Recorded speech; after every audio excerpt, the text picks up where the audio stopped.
right, time for street talk. It is. Did you have a good day today watching Corrie? It was good on Friday. I enjoyed Friday. watching Corrie today, yeah. I thought that on the whole this week was all right, actually. I mean, it wasn't, up there, but I was mightily amused at certain parts of this week, including today. And in fact, I read an article. Somebody had sent us an article that was on the Mirror today, I think, about how slapstick and awful and carry on the calendar stuff was, and some of it certainly was, but today made up for it. It really redeemed itself today. I was feeling bad watching it, going, I gave this story such a hard time last week, but I loved it this week. I thought, it was Jimmy and Adam, wasn't it? Fantastic. But then they are so just the other stories together. were quite good. There's lots of feel-good stuff in today's episode, wasn't there? Yeah, when Nick and Curtis Leanne nearly died, I thought, Gemma has really taken against Curtis. Can I just say, if anyone's following us on Twitter, all these anti-Curtis tweets are not coming from my fingers. I really don't like him. He really grinds my gears. I don't not like him. I can't say that. I find him so boring.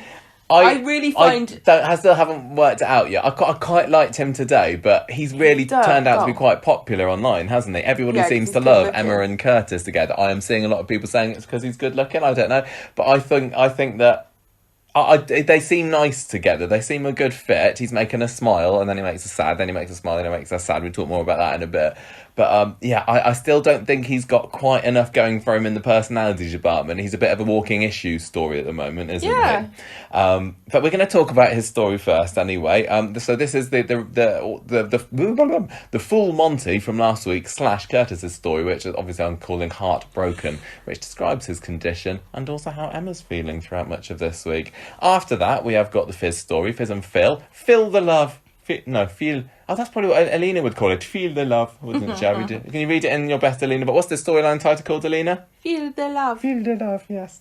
Did you know that the Phill on Coronation Street has got 2 L's on his name? I've never seen Phill with 2 L's. Are there any double L'd Phils in our listenership? Let us know. Why do you spell it like that? After that, this is a terrible... Well, maybe it's like Jonathan. No, Philip. I thought Philip was always 1 L. I thought, is Philip short? Maybe because it's short for Philip. Yeah. But Philip has got 1 L. Sometimes people spell it with 2 L's, don't they? Maybe they don't. Anyway. Maybe he's named after the electrics company. Do they have 2 L's? What? Philips. I don't know. Anyway, sorry, Philips, and they're listening, and just people who are thinking it's a stupid thing to get into a tiz about. Who cares? High sun protection factor is my next story. It's just terrible. That's Nick getting his knickers in a twist a little bit about salmons being a bit overprotective of him. High sun protection factor, very appropriate for these hot, sunny times. Kelly and Jelly is my next storyline. Again, pretty terrible. This is all bad storyline titles. The next one's quite a good storyline title, but it doesn't particularly describe the story, but I'm having it anyway. This is about Grace, who wants to get romantically entangled with Michael. A tryst, one might say. So, Vickers and a tryst is the next storyline. I quite like the sound of it. Yeah, maybe does not describe what's going on, but I don't care. And then we had a little bit more of the pump action story on Monday, which fortunately did not carry on past that. I forgot what it even is. It's Todd and the heat pump, Gemma. Oh, heat pump. Heat pump. You're going to do the first story, aren't you? You're going to do the full Monty and Heartbroken. So I'll hand it to you. Yes, I'm going to do this one. Okay. Right, Monday, I'm just acclimatising my thoughts. Yeah. On Monday, Curtis is in his pants in Emma's flat, and Steve phones up. Yeah, and Curtis... They've done it with his T-shirt on, we find out later. He's in his pants and T-shirt. Because he's got a scar, hasn't he? He's got a heart scar like Krusty the Clown. That's the similarities between the two over, though. Curtis kind of gets awkwardly in trouble by saying that Emma's in the shower and he stayed over and he's trying to backpedal and say that he didn't and stuff. Yeah. And I was getting confused and then I remembered that obviously if you're on your mobile you could be answering the phone anywhere. Anyway, Brian's in the cafe with Kev trying to calm his nerves because he's going to do the naked calendar shoot. And he does quite sensibly decided that it's a bad idea at the last minute. And Emma says, don't worry, it will be tasteful. I hate the word tasteful related to anything to do with nudity because you know that is not, don't you? It's classy, isn't it? No, it's what about if they'd done them black and white photos? Come on. No. I think anyone who says this is tasteful is the sort of person who really admires, you know, that picture, the photo of the in black and white of the female tennis player with her back to the photographer, the bum scratching scratcher. her ass. Yeah. And everyone's like, that's dead classy, that is. That's really beautiful. And I put that on the wall in the loo. Just to show that we're people of taste and culture. Tyrone goes into the garage for a shoot first, and Kevin's bricking it. Yeah, because they're all have been photographed in their place of work with particular props from that one. Although we didn't see very many people, so Tyrone and Kevin are both getting garage photos. So I assume that Imran's down the court going, sorry, Your Honour, it's hot, and also I'm doing a naked calendar shoot at the same time. We barely got to see anybody, did we? Not that I'm saying we should see more characters stripping off. I think it was just the right amount, but we did have to. We were led to believe that there were like 13 characters all stripping off throughout the day on Monday, and we only saw 4 of them. We haven't seen anybody's finished pictures though, have we? I don't think we're going to. I don't want to. I think it's funnier if we don't. Just like we never saw Fat Brenda. What a prude. So Emma tells, for some reason she's like, oh, I can't lie to you, Dad, Steve, me and Curtis have done it. Like, I don't you don't need to say it's not lying. I mean, what were your bowel movements for the week? I assume you're not reporting that as well. Tyrone's done. Kevin strides into the garage and shuts himself in because he can't go through with it, and he's got this ridiculous. He's doing the laughing cavalier, isn't he? He's got a moustache. Well, could have grown his own if they'd given him a bit more warning. We know he rocks a good moustache, does Kev? Because Brian's basing this on Dutch masters, isn't he? Yes. On like really famous. They're not all Dutch masters though, because there's Michelangelo touching the hand of God. That's not Dutch. Well, mate, some of them are. I don't know. They're just classic photo. We need to get Prince William on here to give us his art history commentary. I think Kate got a higher marks in her degree. I wonder whether the reason why we haven't been shown the finished pictures is because they look absolutely nothing like any of these, because they can't possibly, can they? I don't think they actually took any of their photos, I have to say. Okay. Prove me wrong next week, but if we see any of these finished photos, I'll be quite surprised. Maybe Dev's. So, Tyrone, Kevin's shut himself in. Is this because I'm not in the right angle for this? You're not. Sorry, I'll rotate you around a bit. This is all Gemma's disability here. Go on.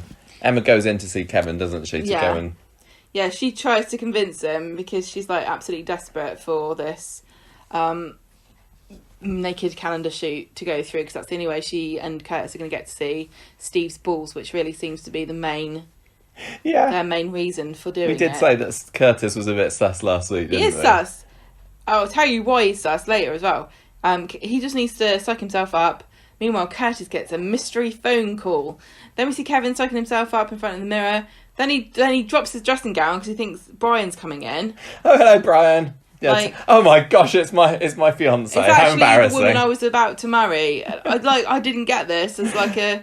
Why is this a cliffhanger? Yeah. Abby finds this hilarious because she didn't even know for some reason, which again problematic a little bit. Why would you take part in a calendar shoot, not tell your wife? Can you imagine what? I don't know. I think Can you imagine how Kevin would have reacted if Abby had done this without telling him?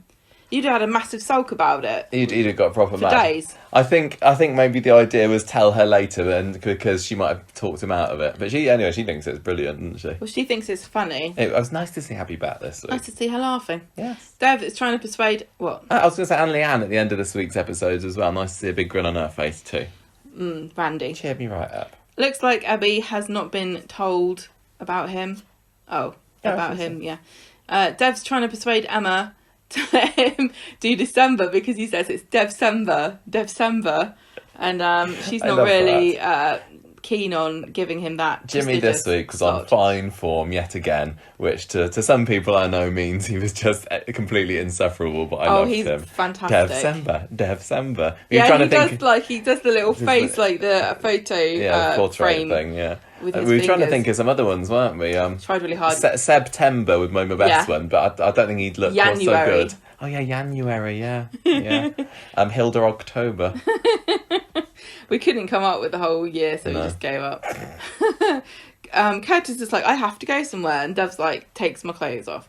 Curtis goes into the bistro and he's there with a woman. He's very awkward about being with her. You can tell that everybody's noticing. Then he reveals his big secret to her for some reason, even though she knows. Well, he doesn't reveal it. He reveals it to us. She Yeah. just kind of mentions it. We overhear his big secret. As does Danny, whose name I kept forgetting during this week, James's boyfriend. He's just as bland as Curtis. Curtis, Danny and James are just... I don't know why they didn't... They could have just hired one actor and have him wear different wigs. I don't know how they would have done the James and Danny kiss if they'd have done that. Really just move really fast. Just have him kissing a mop or something from the back. Yeah. Works in cartoons.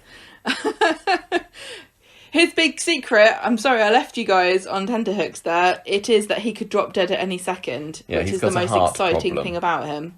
Debbie comes in and tells Steve So about harsh. Curtis gazing out to some dolly bird in the bistro. Then she walks into the shop and interrupts Dev in the bath Oh, yeah, holding because various bits of Steve fruit. was supposed to be guarding the shop door, wasn't he? I don't know why Dev didn't just, lock the door. Yeah. Rather than Don't get wanna her miss a Steve sale. there like a bouncer. But yeah, Steve goes striding in to have it out with Curtis, leaving Debbie the opportunity to walk right in there. And she gets an eyeful, doesn't she, of Dev's particularly hairy kiwi. That was a funny scene. Oh, that was yeah. He's there with a bunch of comedy. grapes on his head, baguette. I thought it was quite funny. And didn't Debbie start chucking bits of fruit in or something? Good to see her back this week properly as well. Yeah, it was. Steve marches into the bistro and lays into Curtis, jumping completely to the wrong conclusion and assuming that he's having it off with his other woman. And he says, "You need to finish things with Emma." Then he leaves and Danny comes over and says, I know what the truth is. You need to tell Emma. Yeah, because Curtis kind of goes along with Steve's assumption, doesn't he? Because he doesn't want Steve to actually know the truth of the Completely matter. inconsistent and ridiculous, this storyline was. Kirk and Chesney are getting ready to do the American Farmy Forky picture you've written. It's called American Gothic, Michael. Thank you. The name of the picture. And it's very famous. It's the one of the... it's actually supposed to be his daughter, the man's daughter, but everyone thinks they're husband and wife. Yes. And he's trivia. holding a pitchfork in front of I old... recognise it from the Desperate Housewife intro credits. Well done. They could have done that, couldn't they? Could Yeah. have done Desperate Housewife themed. Yes, I don't think people would have got it these days. No. Chesney is not very keen about being the woman, and Kirk doesn't want to wear glasses, so he's back to the drawing board, I guess. Curtis goes to see Emma and says, "Oh, we're not right for each other." Emma starts crying. He says, "I hate myself for it, but it's not going to work." Then Steve finds Emma crying in the factory and says, "Oh, you're better off without him. He's the kind of guy that's going to sleep with her and then try to break up the next day, so you don't need that kind of aggro." But he's not told her that he made them break up because he thought he caught him cheating. Yeah. Then he catches Steve coming out of the factory and says, "Oh, you don't know the full story," but in a more hinty kind of way. So Steve goes to the bistro and says to Curtis that Danny said something. And Curtis reveals, this deep, dark secret that he's been keeping this whole time, very readily given up every single opportunity. He tells everybody, literally, as soon as he gets a chance. And then as soon as he gets a bit of sympathy, it's like, I just want to have a normal life. Ridiculous. He says that woman is from a terminal illness support group, and he says, "I have a life-threatening disease." Very dramatic. It's a heart condition. There's nothing they can do about it. He could have a totally normal lifespan or could just drop dead at any minute. And he's already had a few close shaves. He says to Steve, "Don't tell anybody. Don't, especially Emma. I want it to be a secret. I'd rather Emma hated me than grieved me." Kirk and Chesney are instead going to do the Sistine Chapel ceiling picture of... Adam and God. Oh, I thought it was Michelangelo. It's not, is it? I keep calling not him it. character. It's not a self-portrait. Maybe it is. We don't know what you look like. If I was doing a self-portrait of myself in the buff, I might have made myself a little bit more impressive buff. looking in the old trouser department. Do you Not see that he was wearing Adam's trousers. ding dong? Yeah. I don't recall really studying the genitalia of that. I was supposed- Renaissance art. genitalia of Renaissance art, my dissertation. I bet you somebody's done that. Undoubtedly. Steve goes round to see Emma and she says, "I'm going to tell Curtis exactly what I think of him. I really loved him." And Steve says, "Oh, it's very complicated, isn't it? Well, there must be a reason why somebody would do something like this, but I've got no idea what that could be." On Wednesday, Tracy's getting stuck in here this is what I'd be like, stick my oar in where I'm not wanted and just get mad on everyone else's behalf. She's upset for Emma, she's mad at Curtis, and she says, Steve, make sure you give him a piece of my mind if you ever see that horrible dirty dog. Curtis finds Steve and says, I feel really bad about this. I didn't want to burden Emma with my problems. So Steve says, I'll come along to your support group.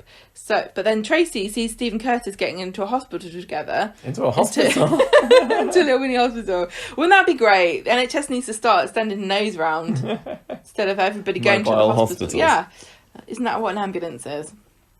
They get in a taxi to go to the hospital. Then in the pub, Tracy asks Emma if she's seen her dad recently. Debbie comes in and says to Emma, don't waste another thought on that, two-timing Curtis. And then Emma obviously did not realise that there was this idea that he was cheating. Emma didn't know anything about another man, but it's certainly, so far, we're supposed to think that he is straight, so... Yes. Emma had thought that he just dumped her because he was... that's what he said. Yeah. Emma's listening through tears as Debbie says what she thinks she knows about, because she's obviously she owns the bistro, so she saw, or she knows that they were there. Yeah. Tracy says, don't be so hasty, you just need to hear it from Curtis. Actually, I did see Curtis and Steve get into a car together, and she phones Steve, but there's no answer. Then Steve and Curtis get back from the hospital. Tracy confronts them, and Steve lies and says, we just went shopping. And Tracy says to Curtis that Emma knows about the other girl. Steve says to Tracy, okay, we've actually been to the hospital, and Curtis realises he has to come clean, so he goes into the pub and he tells... He kind of looks like... It takes a very long time for him to tell Emma what's going on. He is very, very long-winded. I think there was a bit of an advert break in between him saying... And I didn't get this, because we knew what the problem was. Yeah. There was no mystery for us. Yeah. So why leave us on tenterhooks? He has to wait... make it dramatic? He has to wait until the whole of the next episode before he reveals it to Emma. Sometimes we get to see a character... find something out and it's really dramatic, and then other times they just want to have everybody be told separately the same bit of information and everyone reacts differently. Curtis has not really earned this treatment from everybody being told individually what his horrible problem is. He's not big enough of a character for me to particularly care, to be honest. Anyway, back at home, Tracy is upset that Steve didn't tell her about it. Curtis is talking to Emma about how he collapsed playing rugby, and his dad died of HCM, which is to do with the wall of your heart being too thick. And so they investigated to find out if it was that, but it's not. It is much worse, and it's very mysterious. I can't remember whether it was not that or whether it was there's a bit of that and a bit of something else. Yeah. Now, this is interesting, isn't it? Because if you watched the World Cup, the Euros, I mean... where there was that Danish player who collapsed on the pitch, and that was that not a previously undiagnosed heart condition, or did he know he had one? I've got no idea. It's a football piece of trivia. Wow. I think this is very timely, and I wonder whether when this poor guy collapsed on the pitch, all the Corrie writers and storyline was like, oh yes, this is going to be so topical. It's okay, everybody, he's fine now. He didn't die. Because he was saved, wasn't he, by quick thinking medical people doing medical stuff. And I also think isn't there another player? I think I saw a clip of him, and you can have a pacemaker or not a pacemaker. What are they called? Where you... I don't remember what they're called. What are they called? Clear. Yeah. Those things, you know what I mean, the paddles. You can have one of those installed inside of your chest. Yeah. And when you collapse dead, it goes... Wow. I don't know, I'm talking crap. That's what Curtis needs. Have I been watching Star Trek too much? I don't know. Is that even in Star Trek? Who knows? This isn't a Star Trek podcast. Stop asking me stupid questions about Star Trek. Anyway, Emma's a bit upset that she's like, you lied to me. I told you all of my dramas, and you didn't even tell me your biggest drama, and now I don't trust you. Curtis goes to Steve and says, I need to go home in the cab. It's all over. I'm heartbroken, literally and figuratively. It's too late to save the relationship. Steve tells him to go to the cab office, sit down, wait for Tim, rushes off, goes to number one, tells Emma to take him back Tracy says, this is not a good idea, is it? Because he's going to die, isn't he? And Steve, like, gives her this heartfelt speech. I thought that Tracy would be like, look, Emma, you just need to get a ring on your finger quickly. He's going to die. Doctor. Yeah. Get him that with his sweet get doctor's that pension set up, and then, bye-bye, Curtis. You don't have to socialise with him. You won't see him for years because he'd be studying to be a doctor. He gives him this speech, and he brings up Oliver, and it's not comparable at all in this situation because a parent doesn't really have any choice about whether they love their child. You'd hope not. Yeah, I hope not. You can't be like, I don't want to be a dad anymore because you're ill and broken. And they didn't know from the beginning that Oliver had this thing, otherwise they might have sent him back. But Emma certainly has the decision and a choice. I really felt bad for her because this whole thing was handled so badly by Curtis. He's having his cake and eating it because he's basically absolved himself of the guilt of having not told her, and then making her feel bad when she finds out and I'm not really articulating myself properly. I think he's guilt tripped her into this because he wasn't upfront in the first place.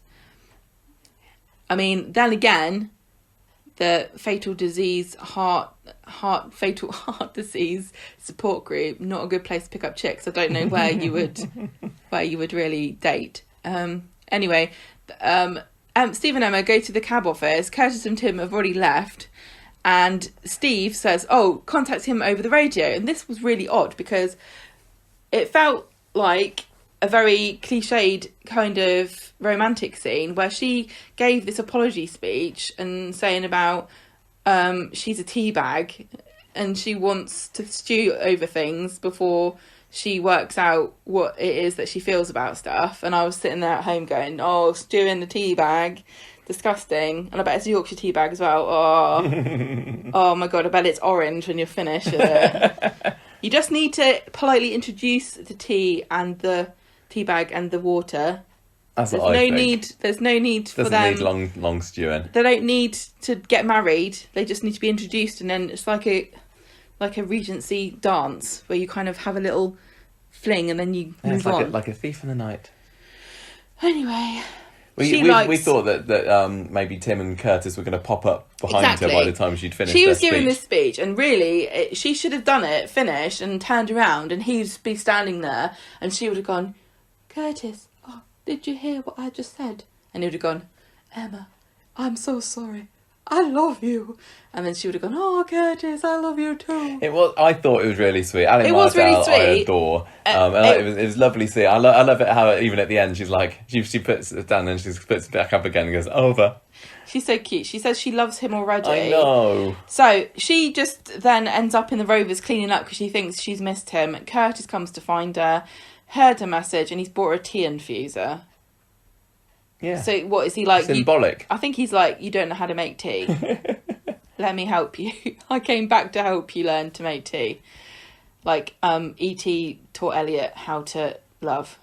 Yeah. I don't know. And also had to make a phone call. On Friday, Emma still can't get Curtis's condition out of her head, and he says, This is what bothers me, okay, right? All the way through this entire time, he's like, I've got a dark secret. I'm going to date somebody, but I'm not going to tell them, and then I'm going to push them away because I've decided that this is too much of a big burden for anybody to bear.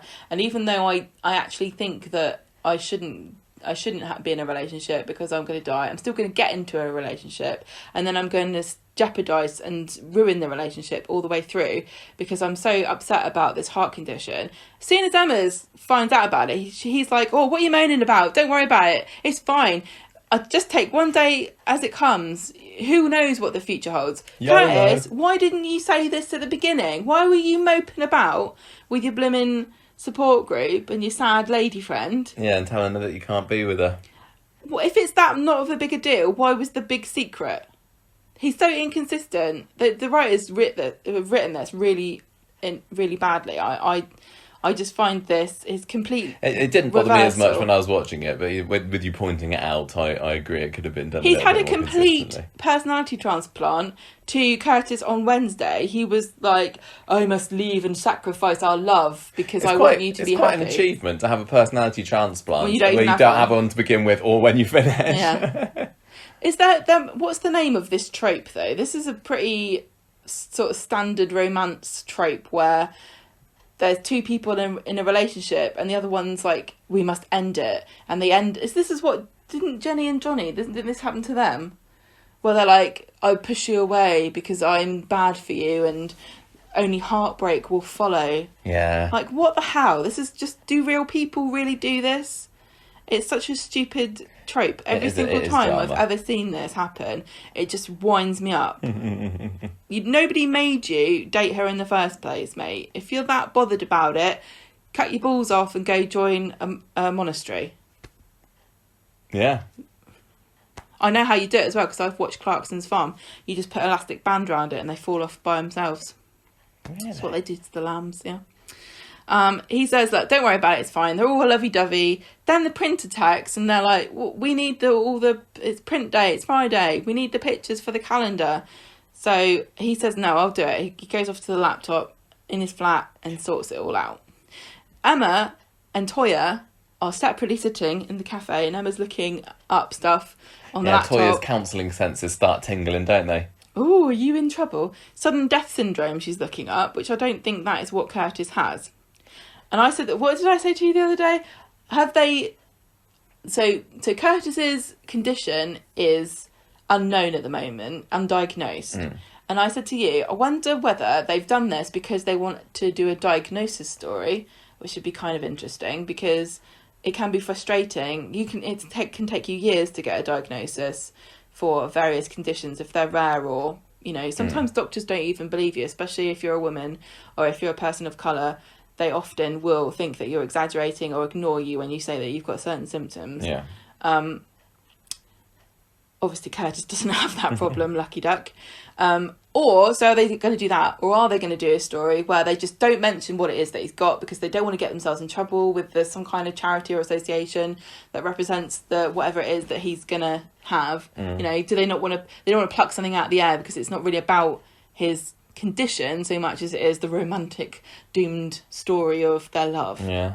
Because I can see them doing it that way as well. Because I've criticised them for having so many issues-based storylines, and I don't want another medical drama story. This is my main problem with this, really. I don't mind Curtis. I think he was fine, and by the end of this week I thought, I kind of like him and Emma together, but I could do without having another medical drama story, like literally hot on the heels of Ollie. And I'm sure that there's the obvious parallels that are being made there, the fact that Steve and Ollie, and we got Curtis and Ollie and everyone's dying, but we had like Sinead recently. It's just a little bit...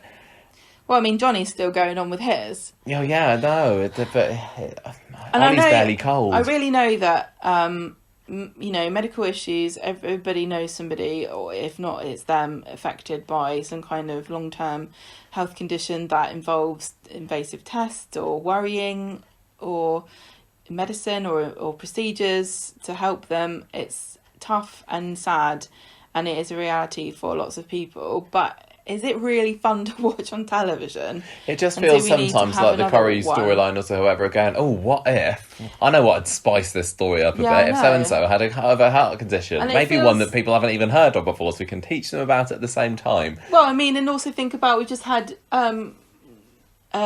Peter's liver transplant, and then before then we had kidney transplants. There's just so many characters that have got these ticking time bombs, and they could suddenly drop dead. It's one of these things where it's not dramatic anymore because it's just too frequent. And Coronation Street went for decades without having multiple medical storylines sort of concurrently running for years on end. Yeah. You do not need it. And it's not as though there are not actually medically based drama and soap series that if you are that fascinated... if you want to get your fix, just watch Doctors. They need the viewers. Casualty. Yeah, but don't bother getting into Holby at the moment. Don't bother. Right, so Emma's there looking stuff up on the internet, and Toya's like, I don't really... She won't also, she's like, she won't say what it's for or why she's doing it. She didn't say it's for Curtis. Oh yeah, no, she didn't. And Toya's like, oh, you should just stick to the NHS website. And has this person been to the doctor, and have they been given advice? And I was like, yeah. And so Toya's like, really, if you're looking online, it's only going to make it worse. And yes, that is very true. Toya's very wise. That's another parallel to the Ollie storyline, isn't it? Because wasn't Steve? Well, didn't the doctor even say to them, "Don't look it up"? Yeah, that's why it felt that felt a little bit preachy from Toya today. I don't know. No, I sometimes Toya just feels a bit like she's delivering the ITV / advice. It was nice to see Toya this week. Yeah. We got 3 or 4 scenes of her, didn't we? But Bloody Leanne's like, oh my God, I don't want to go round for a drink with Toya. It's like, no, we want to see Toya. Shut up and go round there. She's your sister, kind of. Yeah, so that was, that's true. So she just kind of puts what did Toya say? Don't Google search in public. Like, what don't image search in public. What is Emma looking at? Like, dead bodies, cadavers with their hearts exploded out of their chests. Steve and Dev have a bit of a friendly standoff over the fact that Steve wants to be Mr. December. Well, no, he is going to be Mr. December, isn't he? He's been posing behind the snowballs. And then we get this snooty guy comes in, and he's like the golf club guy, and Dev knows him from there. And is he saying he's going to have he wants to renew his membership? Dev wants to renew his membership, and they're in the middle of talking about this naked character when golf guy comes in. And Dev, and I think Dev says, obviously I've not had anything to do with it, because the guy says that this sounds like a load of rubbish. He says this is so 90s, who'd be so stupid to get involved in something like that? And Dev realises that it's a stupid idea. It's not going to go down well with the chaps at the golf club when the photos come out. I don't know why. I can just imagine the scene how where he thinks they're going to get hold of it. There's a bunch of people sitting around in this stuffy, gentleman's club with big leather wingback chairs, smoking cigars and drinking whiskey out of their glasses, going, "What's that you say, old chap? You took a naked picture of yourself?" And then they all kind of squint at him, and then they go, "Marvellous! Ho, ho, ho, ho, ho. What a funny joke that is! You're such a card, Dev!" Yeah, I don't know. Like how in every kind of old-fashioned romance novel, there's always a disapproving great aunt who eventually is won over by the plucky heroine. I can't say I'm very well versed on romance novels, but I believe you. Yes. Yeah. So anyway, Dev's like, "Oh no, I'm going to need to." Can I just point hold something out the printers? Here? They must know what Dev is like. Yeah, exactly. Does he let him in as he is? Does he put on a different persona when he goes to the golf club or something? Does he can't go in like, what, everybody? Which is I, Dev? Dev? No, that's full on Dev. I don't know what he do. Just go in. Is he pretending to be normal? Because it's going to slip at some point. This is just, Dev can't stay, yeah. Is this also some kind of discrimination? Going to be some kind of discrimination story? Because I know that golf clubs are very elitist and discriminating. I don't think so. I think it was just to provide a bit of extra comedy and tension. Well, you can imagine if there was a group of people that were like very... Because I think in America there's some kind of politician who's in trouble because he was part of some kind of country club that didn't want anybody who wasn't white to be involved. And you can imagine if they're that kind of people jumping on any chance to exclude Dev from their group. Possibly. Because he's got his kiwi berries out. So anyway, he's like, "Oh dear, I need to stop this from happening." So he says to Curtis, "I rescind my permission." I really honestly can't believe that they didn't have to sign model release forms or anything. But Curtis doesn't strike me as somebody who's... Well, they might. What might you think they didn't? Because if he signed it, then it's tough, isn't it? Yeah, but it's just for fun, isn't it? Well, Curtis says it's too late. Dev's terrified, and then there's this funny scene with Ardy in the back when Curtis says, "Well, what kind of golf club would look down on their members?" And Ardy's like, "Oh God, don't say members." And then Curtis is trying to say, "Oh, they can't be that bad," and Ardy's like, "Oh, they're a bunch of golf fascists." That was great. It was brilliant. Now Ardy's got a bit of a history with golf, doesn't he? Yes, he does. He was a champion pro golfer when he was a little boy. And Dev was convinced he was the next Tiger Woods. Yeah. So he knows all about the golf club. Curtis says, "I'll let you see the final shot." Now, I have worked in my magazine. I work quite often with people who send in photos, and I have to take great pains to make sure that they're happy with the picture. And sometimes, if I can tell that they're a bit flighty or concerned, I will let them see what it looks like before I print it, because the last thing you want is for them to come to you after it's already gone on sale and start complaining about something. So, Curtis, this is a hint in retrospect. Well, Curtis is a bit of an amateur. I mean, I assume Curtis is a bit of as far as I know, this could be like it could be a naked calendar number 10 or something that he's on. But do you see what I mean? Like, if you were in charge of a naked calendar shoot, wouldn't you let your subjects have final approval on the pictures that you use? But you know, it's July, Gemma. It's time to buy your calendar soon. You've got to get these to the printer by the weekend. I know. I had my first press release for Christmas about 2 weeks ago. Yeah. So it is actually time to do Christmas things, but I'm not sure that you have to rush. For these little local ones, I'm not sure you have to rush through your You could probably get this out in December and it'd be okay. And can I also add as well, I mean, they're all panicking here, but when you print things, if they're staple bound, which I assume this is going to be a staple bound, why would it not be a staple bound calendar? Each page is four parts, so you just would have to reprint the page, which is 4 pages. Jimmy is so wise in the way of printing and I'm not really explaining it properly, but you don't have to reprint the whole thing. It would cost a load of, I nearly said a weird word, it would cost a load of money to get the page out and put a different page in, but it's not completely impossible, considering the fact that it looks like Dev has got his balls out in it, which I think is problematic. As again, to start with, this is a memorial calendar for a dead child, and secondly, now we've got a man's hairy balls perhaps on full display. It's just a particularly hairy kiwi. We have a fantastic scene when Ardy opens Dev's calendar photo, which Curtis has emailed across, and he's looking at it going, actually, you know what, I was going to wind you up and say it looked awful, but it looks pretty good. Hang on a minute, I think I can see your dingleberries. And he zooms in and Dev's like, it's just a kiwi. He says it much better than that. And they realise that... Like, turn your head. And then they both tilt their head to the right, don't they? And he's like, I remember that kiwi. I recognise this, particularly hairy. And that was a brilliant scene. And that you can always tell well performed by the two when it's a good performance rather than a good line, because you can't repeat the joke. Yeah. You have to have watched it to get how funny they were. So... they can tell that he's not got his balls out, but it does look like he does. So Dev's panicking, rushes over, shows Emma and Curtis and says, "You got to stop them from printing this." Too late, they've already done it, and Curtis is on the phone in the back room of the bistro in the kitchen with Emma there, and he's like, ooh, kind of like swooning all over the place. Oh yeah, he gets a bit big. He's got an attack of the oopsie daisies. He does, doesn't he? And he's like, no, I'm fine. When I stress, I just think I'm going to faint. And so, you know, why nobody asked you to do this, Curtis? Take on this particularly. Did you think this would be a walk in the park? It feels to me like you're doing this to yourself. So Debbie's like, so he's like, I'm fine. Then Emma sees Debbie and says, can I have a word with you about Curtis, please?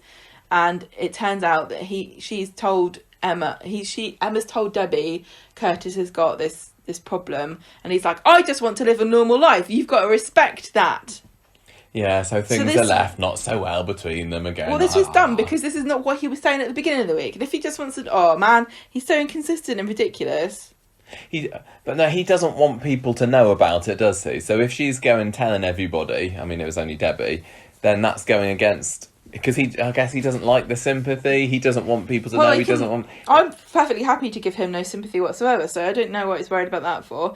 But I do think, I understand that your medical conditions are your own private business, and I don't want anybody to be forced to tell anybody anything. I think that's wrong. But at the same time, if I had an employee and I came into the kitchen, he was dead on the floor, I would have liked to have been warned beforehand that this might happen at some point.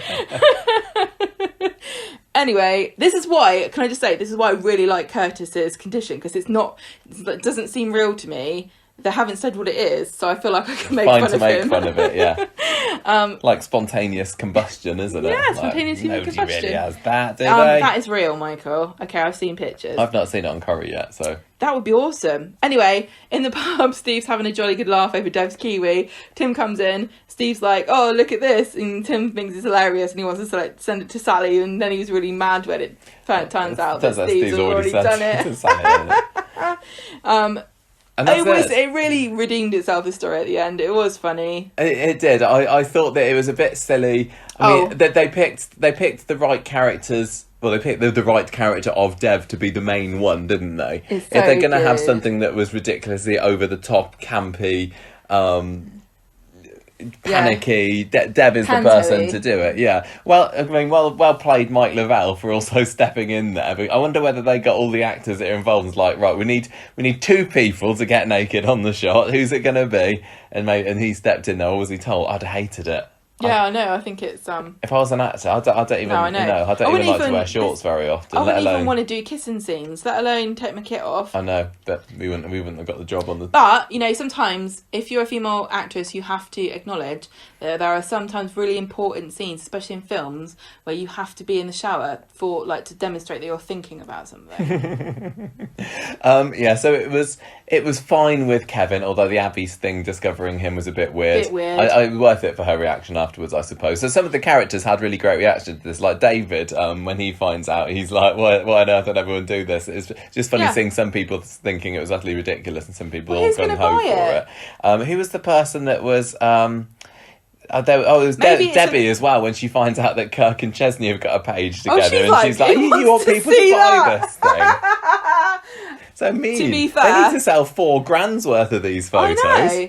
Maybe it's an academic calendar and it starts in September. Oh yeah, could be. So who's buying goes them? He's going to wait outside the school gates on the last day of term or something. Do you want to see a kiwi? They're going to get arrested. Emma says that they're going to put like a little smiley face sticker over them I loved all Emma's attempts to try and solve it. Her other one was saying put a parental advisory sticker on the front or something. She's just trying to come up with these little solutions. To be honest, she was so sweet this week. If it got out that this calendar had an unfortunately placed kiwi, I think they would sell more. Oh yeah. But if it got out on social media and they could drum up so much business for it. The thing is, they could be really sneaky, and Dev doesn't want them to do this. But they could be really Dev's worried that he's going to have his photo uploaded to the same site that Ash's was taken up to, and you know all the drama that took, and how long. Well, he can get it off the internet. Just cost a load of money. Yeah, he's probably mates with the site people now because he managed to get him. Did he get him to take it down? I don't know. Or is Ash still online? Is this a little bit bad taste, having a naked calendar shoot after what happened with Asha just last year? She's been absent throughout the whole of this, hasn't she? We've not seen Asha for a while. I mean, this is exactly what I mean. It's kind of ridiculous. You can just imagine Asha going, "Oh, what's that? Do you think nudity is funny? Do you? Yeah. Do you think it's just a big old joke?" Yeah, I wonder. She should really be in there. Anyway, I don't know. It was kind of funny. I agree with Golf Club Man that it is a little bit old hat, a little bit 90s. Well, that's Corrie all over. Yeah, it's been done before in other soaps as well, but and it's always it could have been funny a lot joke. Could have been a lot worse, and at least they weren't stripping by this time. Dev and Adi this week. I find that incredibly ridiculous. And then the Curtis stuff, we kind of said all we had to say about that. Really, I think do you mind the relationship? Do you think that they're good together? Forget about him and his inconsistencies with his diagnosis and everything. Didn't you kind of feel a bit of warm fuzziness when they were having nice times together? Is there a potential there? I just see a void. There's nothing there. I just wish that they'd left it a little bit longer to reveal his dark secret, because that seems to be, he was brought in with a dark secret. No, bring him in, get him to know Emma, and then a little bit later maybe reveal the secret if you absolutely have to. But he's just issues boy now. They've just forgotten to give him a personality because they thought, oh well, plot personality. Which yeah, exactly. I mean, he's nice. He seems like he's the sort of guy that's good for Emma. I want Emma to end up. I don't want her to end up with a bad guy, but it does mean there's the inevitability of her having yet more tragedy and more tears, which Ali Mardell is very good at, but I do prefer her with the comedy, obviously. I mean, she did get to see a little bit of this week. I mean, this is the thing. Do you think he's going to die? Is it going to be a bit of a damp squib if he doesn't? And if he does, I'd kind of like it to be... At Christmas. No, I want it to be completely unexpected. I want it to be like not in the press. I want it to be not at some kind of in the middle of some heated argument between them. I don't want there to be a big build up. I don't want him to go around telling everybody how much he loves them at the beginning of the episode, so you feel that something tragic's going to happen. Literally just random scene, drop dead, because that's the whole thing about it, isn't it? Sudden death, it could happen at any moment. Do not telegraph Curtis's death, Coronation Street. If he does die at all. If he does die at all, but if he doesn't, it's a bit like, that's a bit of a shame. If he says something like, Emma, I've just had a phone call from the doctor and they think they know what it is and they can cure it really easily. They just have to install like a valve in my heart and it'll be fine. And then she goes, oh, great, I'll just go get the taxi. And then she comes back and he's dead on the floor. I don't know. I just feel like they just need to be having in the pub or something. And a big unannounced twist could be quite good for them. It's not really a twist, is it? Well, you know, guy with fatal heart condition dies of fatal heart condition. It does put Tell you what would be unexpected if he gets run over by a car. Yes, that would be, wouldn't it? Because we're all thinking he's gonna drop dead. And then they're like, right, now we can definitely get speed bumps put in. So thank you, Curtis.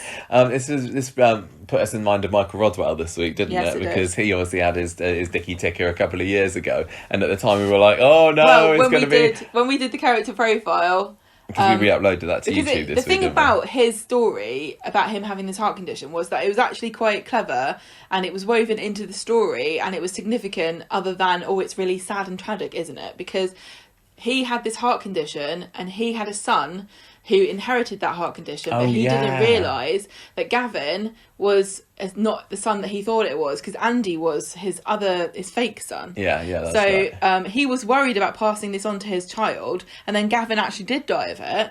And when we did when we recorded a character profile of Michael, it was a few days before they announced that he was going to leave the show.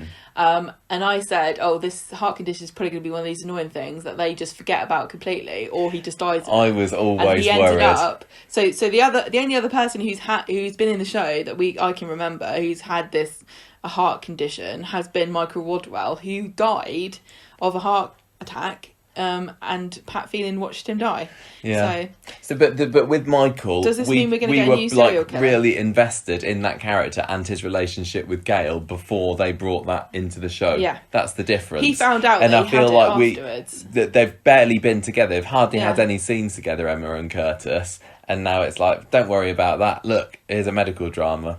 So. It feels to me like I'm going to have the same kind of feeling and opinion towards Curtis as I do towards like a hamster. Like when you get a hamster, you know it's got like 3 years tops. Don't get too attached to it. It's only little. And it's boring. Just like Curtis, it's dull. But beautiful.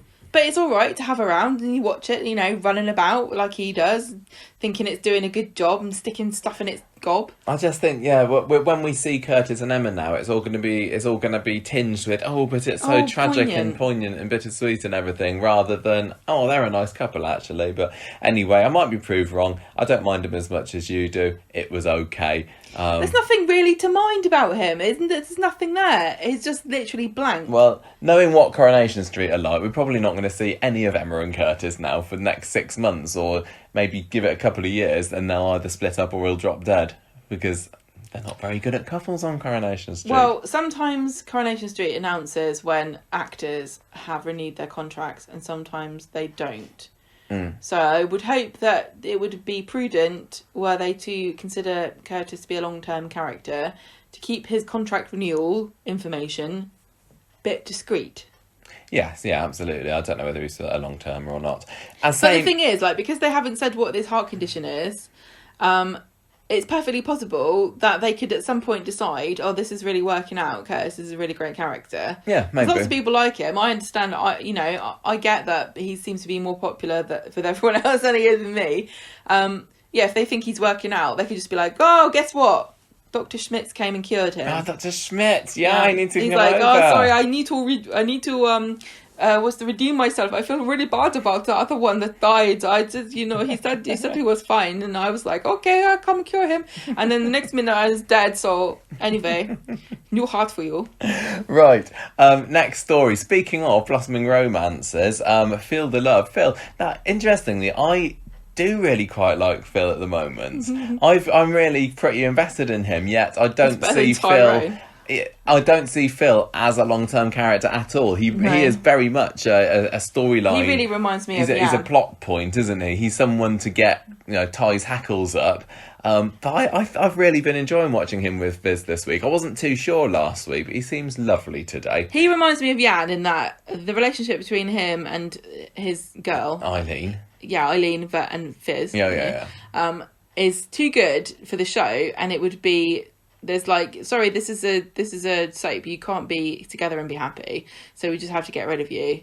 You're not going to be around for very long. Yeah. Because we have to tell tragedy. Well, what happened with them this week then? So Monday we're kind of left with the fact that Tyrone wanted to get his side of the story in the press. So he's writing his own reaction piece for the Gazette, but he's getting ready for the photo shoot, obviously. And Kevin says, look, you just need to let the matter drop. You're not going to come out of this looking good. Everyone's going to read it and say this person's just trying to get our sympathy. But he was the one that left his missus.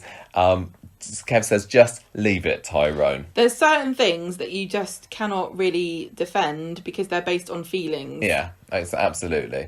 So Fiz goes to have another meeting with Chris, the journalist, says, oh, yeah, I know we were trying to keep it anonymous and everything, but yeah, everybody pretty much figured out that it was about me. But she doesn't mind, though. Plus, it got her a date, too, so it's not all bad.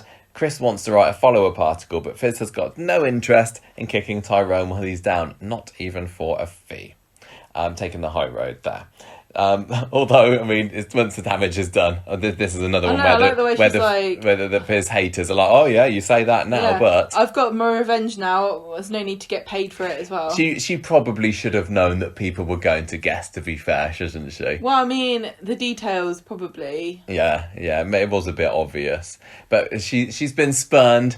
She was tempted by the sweet words of Chris the journalist. I really think this has just inspired me. I think I need to pick up a local paper. See what's in it, yeah. Because see what you can find out about the neighbours. Local paper is the Daily Echo, Southern Daily Echo. It's always stuff like, moaning about the docks or saying that the everybody hates the cycle lanes that have been put in, or something about somebody got stabbed to death or there's a fire. It's never like, oh, read about this salacious love story where this horrible man dumped his girlfriend. No, it's not, is it? Where's all that gossip in the... Like, remember when I worked on it, it was all about bloody Steve Dawes and the mayor's parlour, phoning up the mayor's parlour to find out what the mayor was going to be doing next week or something. So Tyrone at the end of the episode is in the pub with Kevin and he reads out what he's written, and Kevin again says, this just comes across as you badmouth him, Fiz, let it lie, be the bigger man with this, and just say no. So Wednesday, Fiz tells Evelyn she's got this date with Phil later. Evelyn's quite supportive of this. Then Chris texts Fiz to say, Tyrone's trying to tout his story to me here, and Fiz is fuming because of how cheeky Tyrone is, thinking he can get one over her with his own story. So she stomps all over to the garage, I assume, I can't remember, and asks him about this story, and he says, look, I'm not actually going to do it. I'm not exactly Wayne Wordsworth. So that's all okay, but Alina is not happy to find out that Tyrone's dropped the article. She thinks that he should write it. She says, if you love me, why wouldn't you? I can't do it as well as you, Gemma, I'm sorry. He says, no, our relationship is private. Plus, I don't want to hurt the kids. And she's all pouty. So I thought it was quite nice at this point to see that Tyrone was being the bigger man. He was I suppose I've used that phrase now, he was being more mature, wasn't he? I think he was all for writing it before, and I think maybe the words that Kevin have said have made him realise. But Alina is yet again coming across as very immature. She wants to stick the boot in, basically, because she's had her name dragged through. Well, she's a bit suspicious now that he is not taking her seriously. Yeah. And she thinks insecure. She thinks that he's still taking concerned, Fiz's side. About what Fiz thinks. Yeah, when it really is the girls, I think, that Tyrone is most concerned about. This is the thing as well. she's going to have to... She needs to remember that for the rest of his life, Tyrone is going to have these daughters and he's going to love them more than he loves Alina. And I don't know that she has come to terms with that particularly, because obviously it's a different story when it's your child too. Yeah. And and the mother isn't in the picture. Yeah. And I don't think she's really thought that bit through, and she's letting it make her jealous. And it's obviously a natural reaction, isn't it? I wouldn't like to be in this situation. Yeah. That's why I'm sticking with you. Oh, thanks. Just don't like it. There's another scene in the pub that I didn't think it was particularly necessary later when Evelyn and Tyrone are having a bit of a face-off, aren't they? He tries to buy her a drink and she doesn't want any of it, or she says, I'll have it next time I'm in, thank you, Jenny, and clops off because I've got to go babysitting now. For Fiz, but it's nothing to do with you actually, Tyrone. He's like, where's she going? Yeah, he still wants to know everything about it because he is definitely he is a bit insecure about this. I don't get why Evelyn's suddenly mad. I thought she was at least talking to Tyrone. She suddenly got mad at him, hasn't she? So date time, Phill and Fiz. They go to Speeddale, don't they? She's all nervous and babbly, but it's all kind of sweet. It seems to be going well. He's fairly tame. He doesn't like his curries hot, we find out. And then Tyrone comes in to kind of scope it out, and he buys the spiciest. He's like, what's your hottest curry? Spiciest curry out there, just to show what a big man he says, is. well, you've lived here. This has been open now for... How many years? Many years, and you always get the Vindaloo. Yeah. And we know as a nation, we have a song about Vindaloo. Culturally, I think us through to the final. Kind of worried that you don't know that Vindaloo is the hottest. I mean, what do you normally have at this place? So Friday is when it properly kicks off. She's got another date, Fiz, as they go into this bistro later. She wants Tyrone to go and to come around and babysit the kids, but Tyrone can't because he's also booked a restaurant together, and then they get into a bit of a spat about it, and Fiz is like, well, just because you booked yours first, it doesn't mean that you necessarily get to go there. But so Tyrone ends up having to relent and get Evelyn to babysit, so they're both free to go out on their dates. And you're right, it's a bit of a coincidence they ended up at the same place. So for the second... This is what happens when there's only 2 restaurants and a hotel that anyone ever goes to. Episode in a row, they both end up at the same restaurant. It's like they've got this magnetism, isn't it? It's like they should stop spending all their money on eating out. Hope's in a mood with Tyrone in the cafe later. She starts having a bit of a needle with him about the fact that Fiz and Phill are getting on really well, which winds him right up. She says, maybe having another daddy wouldn't be too bad. I really like that. I really like Tyrone being confronted with a bit of a taste of his own medicine here, because all the way through he's sort of been insisting that he never meant to hurt Fiz, and she really needs to get over it, and the relationship's over, and now he's with Alina, and that's the end of that. No more questions.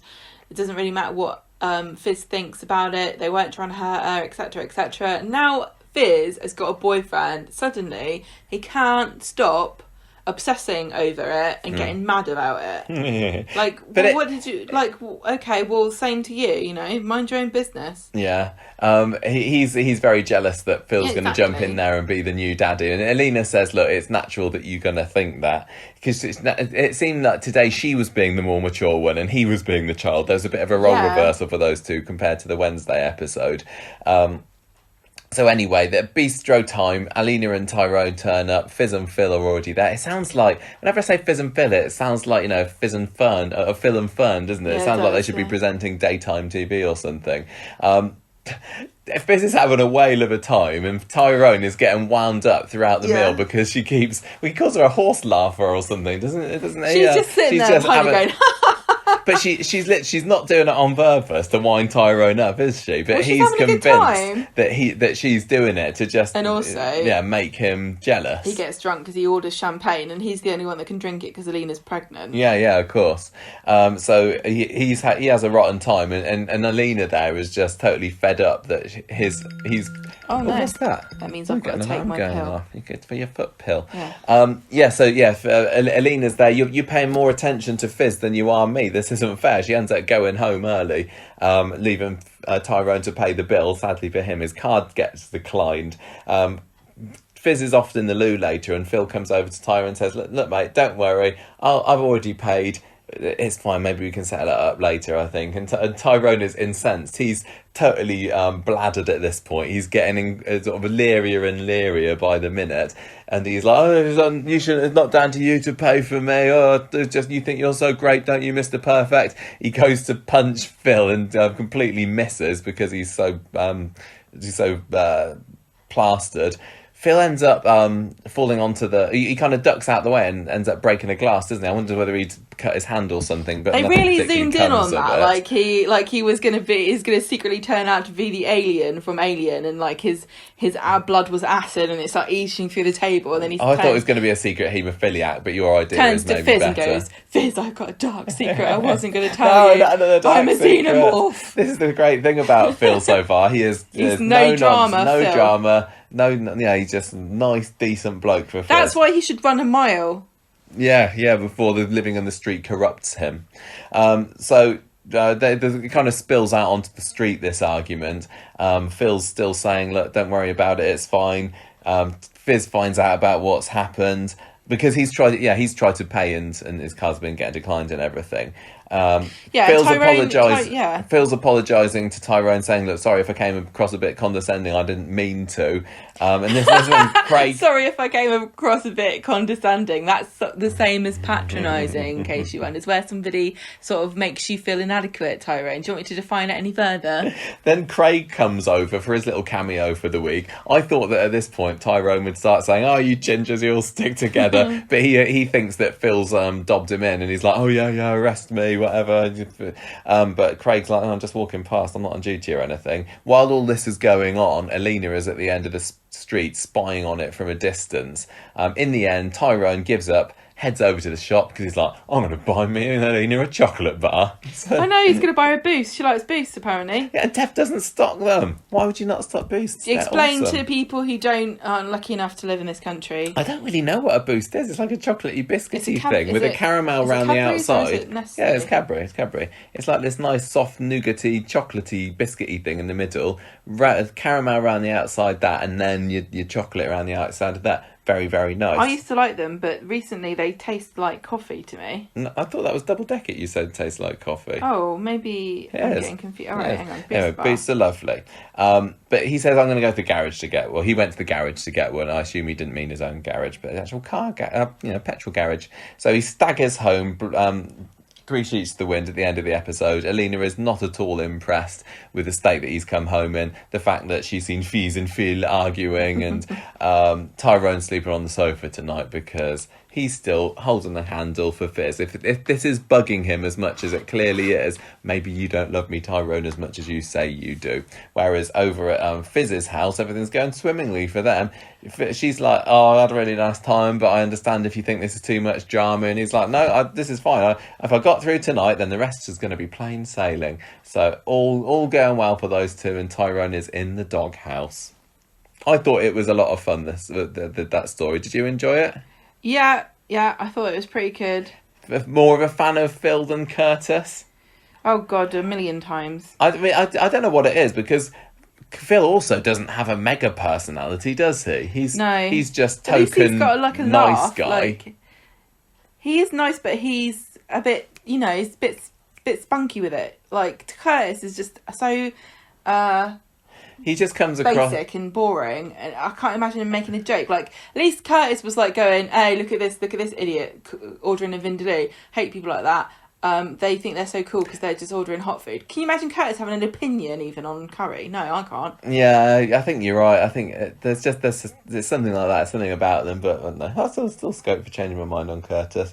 I loved watching drunk Tyrone this week. I thought when he was getting really leery and everyone, that Alan Halsel's performance was fantastic. It wasn't like comedy drunk the same way as Jenny Bradley comedy drunk or anything, but he was just getting really big for his boots and kind of swaggering his shoulders about, and hilarious stuff. Very good. Don't feel sorry for him particularly. I mean, do you think it's do you think it's inevitable that Fiz and Phill are doomed? Because I can't think what it would be that would break them up, because they do seem pretty perfect for each other, apart from that. But Well, I mean, they are doomed because he's just moved into a new flat, so presumably signed a lease for 12 months. Oh, yeah. And he's not moving into Coronation Street anytime soon, is he? No. Well, maybe that's where they're going to end up when when they inevitably get kicked out of the house by... Maybe. Oh, here comes the cat. Quick, don't mention her name. Let's take your collar off, Abby. Oh, what did you say that for? Oh, no, I just said her name, literally. I said don't mention her. You Well, did? there's a little clue for anybody that hasn't entered the That competition was a bit of a yet. don't tell him Pike moment. It was a little bit, wasn't it? Did you do that on purpose? I didn't do that on purpose. You stupid idiot. Collars off, no more jingling. Here's the question. Don't come and sit on me because I'm bloody sweltering at the moment. I've got a laptop on my lap. I am hot. Here's the question of the week. What? What is the difference between champagne and Prosecco, and can you tell the difference? Oh, yeah, this is the thing that Fiz and Phill... I've got no idea. Both. Well, I mean, the only difference is that Prosecco, champagne is only from Champagne in France. And anything else... of course, it's the region, isn't it? So, I want to know, here's my question, what about Spumante? Why don't people drink more of that? This is too highbrow for me, I don't know what you're talking about. Spumante is just Italian sparkling wine, and that's the one I always get because it makes me laugh because it sounds a bit rude. Right, yeah, good stuff. I was starting to feel like this storyline was wearing on me before this week, but I think the Alina and yeah, it started off really, really well back, whenever it was 2, 3, 4 months ago. But I it's been declining in recent weeks, but yeah, right back on there now, thanks to some great performances and lovely Phill. On to the shorter stories now, really. So Nick and Sam, Gemma, what's been going on in the high sun protection factor story? Natasha, you said that she's blown hot and cold, didn't you? Yeah. You're moaning about her. I've got to move my foot. I'm really sorry. I'm really uncomfortable. For 1 minute she's like, "Oh, you're never going to see my son again." Then it's like, "Can you look after him for a week?" I know, she's all full just of don't get him shot, and then we'll be she's all fine. moaning about, "Oh, you can't. You're such a bad influence. You'll never see him again." And then she's like, "Damn it, I've a free babysitter." Yeah. Has she got literally no more friends? That's she hasn't got any friends. She hasn't got her own family. What's happened to her parents? I don't know. Like tragic Sam's gran and granddad on the other side had tragically got blown up in a boating accident or something. Yeah. Anyway, she's like, "Oh yeah, I remember I've told you about 4 times now you'll never see your son again. But can you look after him for a week?" I think the last time we saw her, she was, more like you can see him again sometimes. But even so. Ooh. Sorry, I'm trying to. Gemma is really rearranging herself at the moment. Okay. I've got a foot. I don't know if this is going to work. Okay, well, we'll keep going. It's all right. We'll see how it goes. Ow, it really hurts. Sam arrived and he's got rocket posters because he's going to move in. He's moving in properly and he's going to take over Oliver's room. And Nick's really excited. He's already bought the blender last week, so what's he going to blow his money on this time? Sam, I've bought you an air fryer. Leanne comes home and Sam senses that she's not really pleased about the fact that he's put these posters up in Oliver's room. So she has a shower. I don't know why you've written this. It's not related to anything. She apologises. She's like, "Sorry, Sam. You can do what you want with that room because you're part of the family." This week's story was all about Leanne getting over it. Yeah, but it's getting over it, isn't it? Move on, Leanne. Ollie died months ago. Yeah, exactly. So, she's like, "Sorry about that, Sam." And then Nick and Leanne, she says, Nick, I am really actually fine with it. Sam has filled the room with laughter and life, and now it feels more like Oliver's room than it has in a while. Ah. I mean, I don't want to slam Oliver, but he wasn't exactly the life inside of the party, was he? Especially not in his final months. No, that's not what I was referring to, On Wednesday, Nick is planning to stay in and play chess with Sam. He's so excited about it. He's mega excited on Monday's episode. He's the opportunity to have Sam there for a week. Leanne reckons, this is Wednesday's episode. Yeah. Leanne's like, "Don't you think he should go out and play with his cousins and get outside?" And Nick's like, "No, I shan't let him out of my sight." They come back later. I don't know how they've played chess, but Sam says they went out to the Red Wreck. I think they did go out in the end, and he's fallen over and hurt his knee. Do you feel a kinship with Sam? You've written Nick's overreacting, and Leanne certainly seemed to think that he was. But I agree with Nick here. This is emergency. Elevate the limb. apply antiseptic cream, put a plaster on it, phone the walk-in clinic and take him down, because this could end up, he could get sepsis and die. Yeah, just ask Kevin about that. Exactly. Leanne's like, it was really funny and sweet, because Nick was like, oh my god.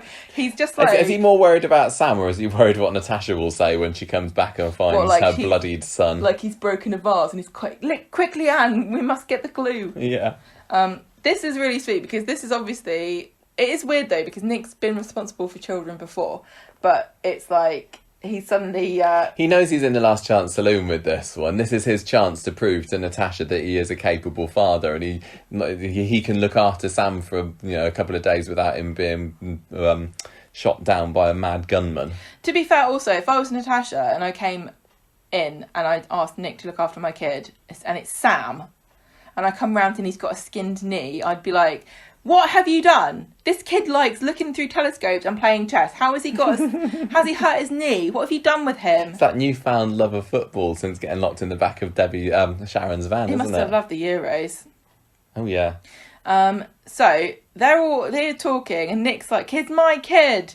And then Sam has snuck out onto the balcony where he sits with a pair of binoculars. He's watching the planes, isn't he? I think he's listening into the air traffic control or something. Such a weird kid. Watching the planes coming off from Manchester Airport. Nick panics because he doesn't know where Sam is. He goes out of the house immediately looking for him.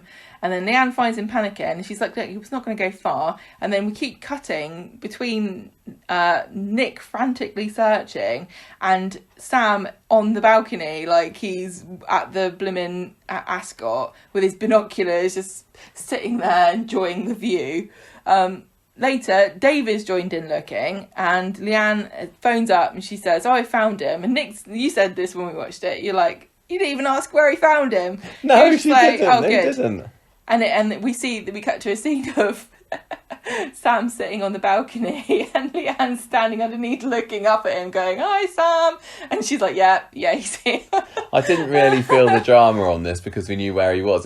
When was it last year when, was it like Lily went missing for a while or something, and we didn't get, and the kid wasn't even in the episode, and they're worried that she'd fallen down the sinkhole. But we would be so lucky. So, yeah, he's fine. So Sam and Leanne, or is this Nick and Leanne, talk about the fact that Nick's overreacting. It must be Nick and Leanne. And the fact what's happened to Oliver is affecting how he's treating Sam. I think they were all involved in the conversation. Yeah, so basically. Leanne's getting a bit teary over dinner, and Nick admits that he's finding it difficult because it's reminding him of Oliver as well. And they're all happy and sad because it's like when you get a new dog. Oh, Ollie. But do you remember the last one? Glad you made yourself laugh there. What happened on Friday? Sam has gone back home and the house is quiet, and Leanne's like, oh, you know what, I've really enjoyed Sam being here, I'd happily have him over any time during the holiday. And I think this is where Nick brings up the fact that they've been asked to look after him for weeks on end, which he didn't seem to have said before. Then Toya rings messages Leanne, come round for a drink, and she's like, nah, I don't want to, I've got my tracky bottoms on. Like, look, Leanne, what reputation are you protecting here? Everybody knows you're a drug addict, lady of the night. You think that they're going to judge you for wearing tracky bottoms, going around your sister's house? Nick's like, just go around there. So I think Toya was in on this. I wasn't sure if it was. They didn't make it as obvious as it needed to be. So Nick's saying I'm doing some kind of surprise. I'll tell you what it is later. So Leanne goes around to Toya's house. They have a drink, and Toya's moaning about R. Kelly's mum. And then Leanne says, oh, Nick's just texted me, so my surprise is outside. And Toya's like, oh, really? Like that. Then it turns out it's the other set. Just the hotel, just the third place you can go out for a fairly nice meal. It's the hotel. It's, what's it called? Square. Chariot Square, that's the one. What a treat. The dodgy hotel with a collapsing roof. Yes, it's all fixed now. It's fine. And they've got wine and a room. They had a nice, it's nice and sweet. It was lovely. Leanne gave a proper nice smile. Yeah. It feels like everything's okay with the world. The drugs stuff is over. You haven't written this, but I think Nick says, let's just take summer off and go travelling and have fun. Oh, okay. I missed that. So perhaps we won't see. Yeah. Still waiting for Natasha to drop dead for a while. It was a nice little mini conclusion to the story. And Leanne's like, yes, I'll take time off of my job, and I'll get people to cover me when I am not able to do the work. Does she have a job? The stuff that I do, I'm sure I can explain what it is, and Imran won't mind. Maybe she's learned from Toya. This is how you get promotions, by just being really shady about whatever it is you do, and then one of these days you'll get a promotion. Leanne and Toya are the creeds of Coronation Street, where they don't even know themselves what the job is, but they've managed to keep going in every day and getting paid. I'm enjoying the family setup of those three. It's nice that Leanne is learning to like Sam. I think they could be quite nice together. Well, she likes adopting stray children, so... Yeah. I thought that the... do worse than Sam. I thought that the search storyline might have been a little bit more interesting if Sam had actually got into a bit more danger while Nick was... He's always getting into danger. I suppose. I'm bored of him getting into danger. He just needs to... I mean, for a child that's into chess and astronomy, he seems to be involved with gangs, drugs and kidnapping quite a lot. Fine. Can I just say that thank you for Coronation Street for giving the Games Master reference. What's his name? Patrick? Stewart? No. Swayze? No. Mavros? What the hell? What was his name? Patrick Stargazer. I'm just going to look it up. Anyway. Patrick. They just had a nice reference. It was a game show when I was growing up. A little bit younger than Nick. I need to plug my phone. Anyway. Kelly and Jaylee. So Toya gives a bit of a hint to this storyline, didn't she? You said that she's having a moan about Laura Neelan because she's back on the scene. She's in the pub with Imran on Wednesday.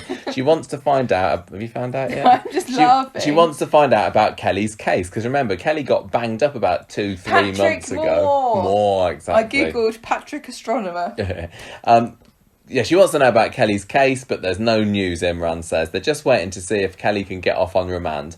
And then we find out that there's a cleaner's job going at the factory, and Imran kind of pushes not Leanne, she'd never lower herself to that. He pushes Laura sort of onto this job. I think Laura at the beginning doesn't realise it's a cleaner, and then she realises beggars can't be choosers. So she is the latest in the line of Coronation Street characters that's just managed to walk into employment. Sarah's a bit surprised to see Laura being shown around, and she kind of says to Carla, you do realise she tried to get her claws into my Adam, plus she's Kelly's mum. And I was thinking, what's that a reference to? So I had to look this up, and apparently last year Adam was kind of working with Kelly. No, so Adam was working with Laura to try and find out about what's going on with Rick Neelan because he hated Gary. And then there was one scene in August last year where Sarah walks in on Adam and Laura having a bit of a flirt, and then that was the last that we saw of Laura for about 8 or 9 months. So you'd be forgiven if you forgot what that was referring to, but it really, I don't think it was anything that big. No, but Sarah's not the sort of person to forgive and forget, is she? That's very, very true, actually, and it's another sort of example of her being mad about Carla taking over the boss's role. I honestly can't believe, right? To me, if I was Carla and she's like, "Oh, she flirted with my husband," I'd say, "Sarah, that's irrelevant. Nobody cares. Plus, she's Kelly's mum." Why is Why is Carla not saying, "Oh, actually, this seems like a bit of a conflict of interest here because our top and only designer was brutally kicked, and her boyfriend was murdered by the daughter." What's Nina going to say next time she comes around for a presentation? Didn't Nina fire herself the other day and so she wasn't coming back? But I assume they actually need her to design knickers because nobody else can do it. People keep putting 3 leg holes in them. What am I doing wrong here, Nina? They're Save just me. called crotchless panties if you've got 3 holes. Right, yeah. Anyway, so Laura's the new cleaner. No, it's incredibly problematic that Carla's like, you know what, at the end of the day, a bog's a bog. Who cares whether she's the mother of a murderer? I need this floor cleaning right now. Yes.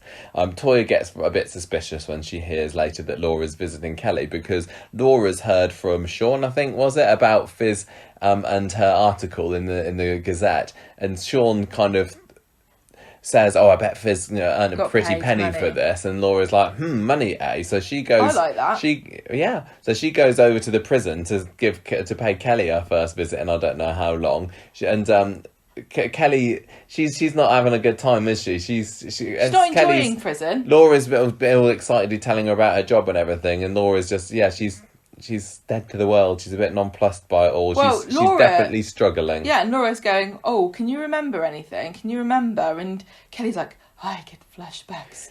Sometimes I remember what happened. And Kelly's like, Laura's like, money. Yeah, so she contacts Chris, the journalist, who she needs to set up camp in Coronation Street the way things are going at the moment, and manages to get her way into having an interview with her in the factory at the end of the day. She stays behind cleaning for a little bit later on Friday, yeah.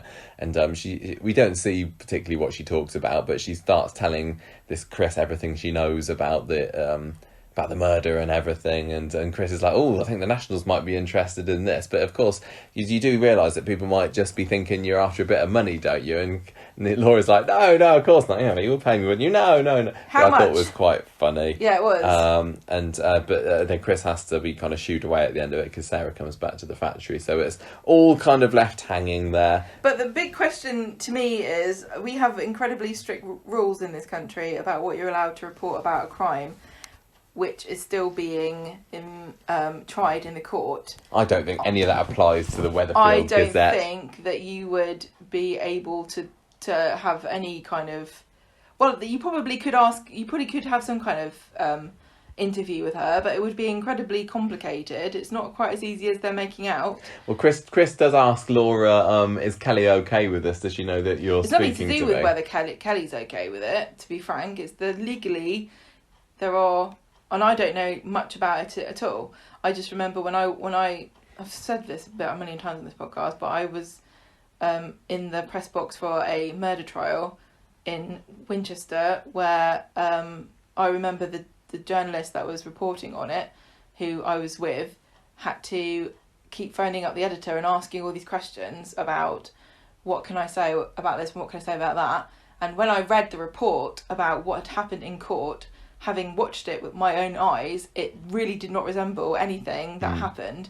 And the amount of times during the proceedings that the jury was asked to leave the room so that everyone could talk about things was ridiculous. And the other thing that was shocking about the whole thing was that it was a family who were on trial for murdering a man, and the reason they murdered him was because he was accused of, well, they thought, I don't know whether he was, they thought he was a paedophile that was preying on the daughter of the family. That wasn't allowed to be brought up because it was to do with another crime.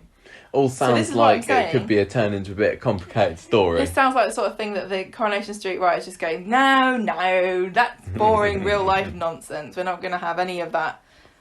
It would really interest me though if Chris was to turn around to Laura at some point and say, legally I can't report any of this until the trial's over, and then, Laura's like, curses! I enjoyed seeing that Laura is still a terrible mum. She is awful, isn't she? Yeah. And I don't imagine she's a very good cleaner.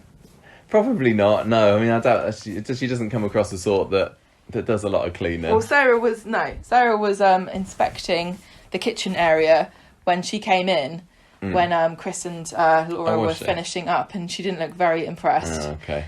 Well, nice that this storyline is warming up again, because it feels like this has been on the back burner for a little while, hasn't it? The whole Nina Seb story. So maybe we'll get to see a little bit more of that in the next few weeks, I hope. I do like the fact that Laura is involved in this and throwing a few spanners in the works. Yeah.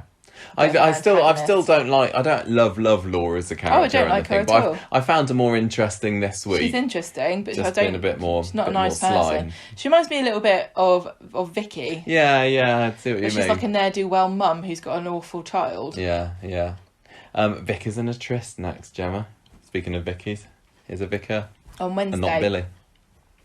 Michael's going for. You've written he's going to ask for a promotion, but actually, there was an opening and there were sales or something. There was some kind of management thing, and he goes to interview for it, and Grace calls him the man of her life, and we both look at each other and go, "Are they dating?" Yeah, we do, because again, it's been so long since this couple, these two, have been in the show. We're like, yeah, are they together or not? But fortunately, it became quickly apparent that no, they are not. Well, but she talks to Danny about this because she and Danny are now like the adopted children of the Bailey family, always round there all the time. Yeah. She says, "I want to take things up a level with Michael, but it's so busy and hard being a parent. There's no room for romance.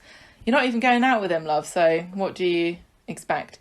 Michael's upset later because he didn't get the promotion. They all thought it was a shoo-in. Toya gets it. Well done, Toya. Grace thinks that they should go out anyway to dinner with Danny and James. Then James reveals that he has been asked to do a magazine interview about coming out, and he wants to wait till the season starts because he wants to see how the fans are going to react to him before he commits himself to talking about this at any great length. Grace tries to get some time alone with Michael after the meal, but he's already invited James and Danny to the Rovers. Foiled again. So they go around there. On Friday, they're all worse for wear because they've been drinking. Michael's worse for wear. Grace and Danny are fine. Yeah. And Grace, seasoned drinkers, those two. Grace says, "We should go and visit a nursery today anyway." James is still trying to decide whether or not to do an interview. And Grace is like, "Look, it's 2021. I can't believe that this is even a thing. Do you know, I spoke to, I can't remember who's saying, her sister, and she didn't even believe me that there were no openly gay Premiership footballers." And she had to Google it to like realise, she didn't Google it to see whether it's true or not, because she thought it was a joke. And I really like this because this is what James has said all along. He's like, Grace is saying, "Oh, you should be a role model. You should be a role model." And James is like, "I don't want to be a role model. I want to play football. Football." I think this is true. I'm really glad that he's sticking to this because this is the thing that he was saying to Bethany all those months ago when she was telling him that he had a responsibility to sort of pioneer and like fly the flag for all the other gay footballers that are too scared to come out. And he was like, "It's not my responsibility, and it's also not Bethany's job or Grace's job to tell him what to do as a gay man who is also black, who plays football in this country." We saw what happened during the Euros, the abuse that our three black players got when they missed their penalties. The amount of racist abuse.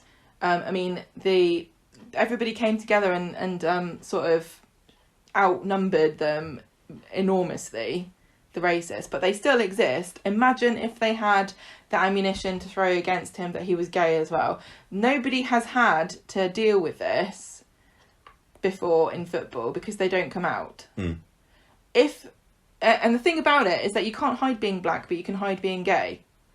And I totally support if James wants to not talk about it and doesn't want to be the poster child for being a gay footballer. He shouldn't be forced into it by the people. I agree, but I still think that the way the story's going to go, I think he will end up being. I really do think he will be, and he'll save football forever. But it's really unfair of everybody to expect him to put his neck on the line. People have had their careers ruined. I don't know necessarily. It's a bit of a gamble. I think it could be a positive thing for him now. I think the tides have changed a lot. I think that people are a lot more open-minded, but you cannot deny that people would abuse him. Yeah, he just wants to keep his head down. It's bad enough as it is already, the way people are. They don't need to give them something else. Because he would be the only one, wouldn't he? Yeah. I mean, we spoke about the professional athlete in America who came out as gay, NFL footballer, and I think another person in a different sport in America came out. Feels like maybe the times are changing. I know. It just feels... It feels really unfair for... Grace is saying it's 2021, it shouldn't be a thing anymore. But it's also, like, it's 2021, James shouldn't have to be in the firing line for everybody's homophobic abuse, because it is 2021. I wonder whether it would be interesting if, like, one of his teammates was inspired and came out, and then there were, like, two of them together, and they'd have a bit of... James would have an ally, and that could be quite sweet. But everyone would just say all their boyfriends, wouldn't they? Yeah. I don't think that this this is interesting, and it's problematic, and it's a good issue storyline, but it doesn't really solve the big problem that is the Premiership. And and wouldn't it be interesting if, you know, there were, I don't really know, there could be that there aren't any gay footballers. I don't know. There must be statistically thinking. When we talked about this last year, people have said, I know that there are. There's got to be some. But how many are there? And if they all came out at once, what would happen? That's what needs to happen. Yeah, but synchronised watches. I wouldn't want to do it. No. There are some things that people attack you for that you wear on your body that you cannot help, like being a woman, being a person of colour, being disabled. Lots of different things that you can never hide, but some things you can. And I think that if you want to keep things private, you should be able to. And it's really wound me up how Grace was like, you should. I'm glad that James put her in her place. He just wants to play football. Then Grace opens up to Danny when she's alone that she wants to take things further with Michael. Michael and Grace are talking about the nursery. So what they do, they go and visit a nursery to see if it's suitable for Glory, but it's a little bit beige, Grace says, but Michael says that's all the rage. Rage. He was impressed. They're happy. I think it is a thing, because in classrooms now, there's a bit of a new trend. You've seen what my classroom is at the moment. We've got Hessian on the walls instead of coloured border rolls, and this is a very in thing at the moment, and all natural, so it looks like it's spread to nurseries as well. I remember thinking it was revolutionary when, instead of having to pick blue, pink or yellow for I don't know, for your baby, you could now pick brown teddy bear colour. What does that mean? That was, well, instead of having everything's blue, everything's pink, or everything's yellow, everything is now brown and white, and teddy bear ears everywhere. I was like, wow.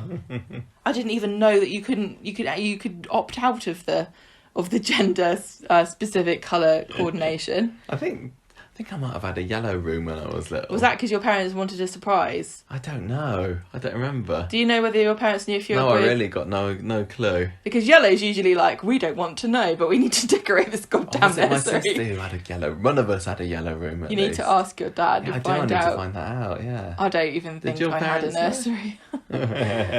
Just shoved you in a drawer in the kitchen. I'm sure I did, but I don't remember. Well, it was a very brief period of time when everybody had colours, because it also, before then, it was horrible, clown wallpaper and teddy bears with balls. Not just a particularly hairy kiwi. Right, Grace. They're having a nice giggle together, aren't they? Well, and this also is establishing that they're getting on very well. Yeah, Michael tells Kirk that he and Grace are doing really well, and Kirk's watching them together earlier, and he's like, well, you know that Grace is in love with you, don't you? And he's like, no. And if Kirk has picked up on something, then it must be super obvious. Yeah. What was that stuff about the smell in the factory? And Sarah was sniffing Kirk. Saying, yeah. I thought that Michael had, left one under Gloria's nappies in there or something. Maybe it's because Laura's terrible at cleaning. Oh yeah, but maybe it is. But they managed to cope without a cleaner for a while before then. I don't know. They should do like they do in Japanese schools, where everybody has to clean up. Bit harsh that Sarah immediately jumped to the conclusion that it might be Kirk causing the stink. He's a stinker. I think it's Dirk. Silent but deadly. Exactly. James gets back home from training later. He's going to do the interview. Ah, hooray. Michael says, quick, come to the pub with me. James, I need to talk about your interview. Or, no, what's he say? You got trouble with Danny. And James is like, no, I don't. Oh, okay, yes, I do. So they go off to the pub together, and he talks to him about what Kirk had said. And James is like, well, yeah. Wasn't this obvious to you? And Michael says, oh, no. I don't want to go out with her because she's a psychopath. It's a shame, really, because they do seem really nicely suited together. This week, to me, was all about couples that I was championing. Emma and Curtis, yeah, it's a shame about the whole drop-dead, sudden death syndrome thing, but they're kind of nice together. Fiz and Phill, Leanne and Nick were nice, Grace and Michael. It was lovely. It was lots of nice and happy. Grace has redeemed herself because she used to be such a miserable cow, didn't she? And it's just She's lovely to see her such a lovely, smile. nice smile too. She really, really is. I wasn't much of a Grace fan at the beginning, but I do quite like her now. And and I know what she's done, and maybe Michael is very, very right not to trust her. But I think that I think he's right not to trust her if it's real life. I'm thinking it's inevitable, but it might not be. I don't know. Do you think they're going to end up, or they're going to try together, and then it realises they're not? But they are compatible because they've been out before. So it just so unfortunate that whole thing with the pretend baby. I know, it's a shame, isn't it? But they'll laugh about it one of these days, won't they? The only way that she can get out of this is by sort of finding out she's got some horrible undiagnosed mental health problem that you can just pop this fictional pill and it will cure you of being, impulsive and making terrible choices. This story needs a bit of Aggie at the moment, doesn't it? Because we saw her come back for James's press conference. I can't remember whether she's still supposed to be there, whether she's back with Auntie Corona again. But she still is very untrusting of Grace, isn't she? She doesn't want that relationship. She would not encourage this to move on. But I say yes. I say Michael and Grace. I kind of want them to get together as well. Michael's I'm quite happy to pretend that Grace never stole a baby. Yeah. Who hasn't? It was quite funny that Michael didn't realise at all. What, that she's stolen a baby? She didn't know. That she fancied him. Yes, yeah. Oh, give it a go. Go on. Oh, give her a go. Finally, from Grace Vickers to disgraced Vickers. Pump action, Gemma. I barely remember what happened here. This is back on Monday. Well, Todd's excited about the wedding, and Summer's texting Will, and Ed messages Billy saying, I need to see you about the insurance. And it turns out that they can't put the pump in. Oh, no. What? The heat pump? The heat pump. They've got this heat pump here that's been replaced, but the insurance company won't pay for it because it shouldn't have even been at the factory in the builder's yard in the first place. Heat pump. The heat pump's the problem, and also Paul hasn't been replaced, so they can't install the heat pump. And Todd's guilty because he's the one that stole the heat pump. Ed, Paul, and David find themselves in the Rovers together, and Ed's like, I don't want to even talk to Paul. Didn't like Ed there. No, Ed was being a bit of a dick here. Yeah, he was a bit. Paul phones Summer and says, come round for a coffee. Then Billy meets up with the bishop and says, oh my God, this was such a stupid scene. Oh, yeah. He goes, oh, please, can we have money for this heat pump? And the bishop's like, heat pump? What do you need a heat pump for? It's global warming. We don't need heat pumps in this country anymore. We need to install central, air conditioning. He's like, do you think that I'm just a walk-in heat pump funding machine? Well, I'm way. not. He's like, I've already given you a load of money for this heat pump. Where did that go? There's no more money anyway. What do you think we are? Made of money? What? The the church? What, sell one of our golden plates? I don't think so. And Billy says, okay. This is only C of E. They're not the Catholics. They're not. They've got with gold stuff. Sell some bones of a saint or something. He says, well, in that case, I'm going to react to this in a mature and proportional manner. I resign. Oh, he was so good at being an archdeacon. All of the archdeaconry did. What will the people of the area say? I still don't know what an archdeacon does. From anything Honestly, that Billy has been and doing. And also, what has he resigned from? Just the church forever? Or is he going to be a vicar again? It's okay, Gemma. Paul sorts it later. Well, Todd does, sorry. Todd has Billy, a word with the vicar. Aren't you being a bit stupid about this? You love being an archdeacon. And Billy says, I've made my mind up. And then Summer tells Paul that Billy's resigned, and she's really upset, and she obviously blames Paul. In the Rovers later, Paul's moaning about how hard his life is, and he loves Billy. And Dave's like, well, shut up about it, because he's getting married. Billy comes home, and Todd says, I've organised a loan from George. I'm going to pay back. George is a walk-in money factory, George isn't he? is a gullible fool. He's already down $5,000, and now he's down another $5,000. So he's paid for this heat pump twice now. Yeah. So anyway, he's like, I've organised a loan from George, and I've phoned up the vicar, and I told the bishop, yeah. and said, please, please don't take his resignation as serious. It was just a big old joke. And Billy's like, thank God, because I really did not have a backup plan here, because apparently there are no openings at Roy's Rolls. Ridiculous. Or is it Roy's Baps? Or is it Roy's Barm Cakes? Or is it Roy's... Muffins. Never muffins. That's so stupid to think. It was honestly ridiculous. The resignation was just ridiculous. Was it a before the break cliffhanger? I don't even know. But the fact that it was resolved in 2 scenes later by Todd just phoning up and saying, "No, it's so sorry, right. Billy. You know what he's like. What a drama queen, eh?" Like, if your reaction to being told you can't get funding for a heat pump is to just resign your job, the thing that bothered me about this is the logic here. The Archdeacon's house is being converted into a halfway house for men who need it, right? Seems like they've been doing it for But listen to what I'm saying. So if he's resigning as the Archdeacon, does that not mean the whole scheme is now completely null and void and pointless? Yeah. Because the new Archbishop is going to go, no, I'm having my house, thank you very much. Yeah. Get this bloody heat pump out of there. I want a boiler like everybody else in the country. Yeah. So what's the, that number one, that was ridiculous. Number two, it's the emotional maturity of somebody who just quits their job because they can't get their own way. Is that the sort of person that you want to be in charge of vulnerable people? What's happened to Billy as a character? I don't know. He's turned completely ridiculous. I know this has been a gradual decline, but this was like startlingly bad.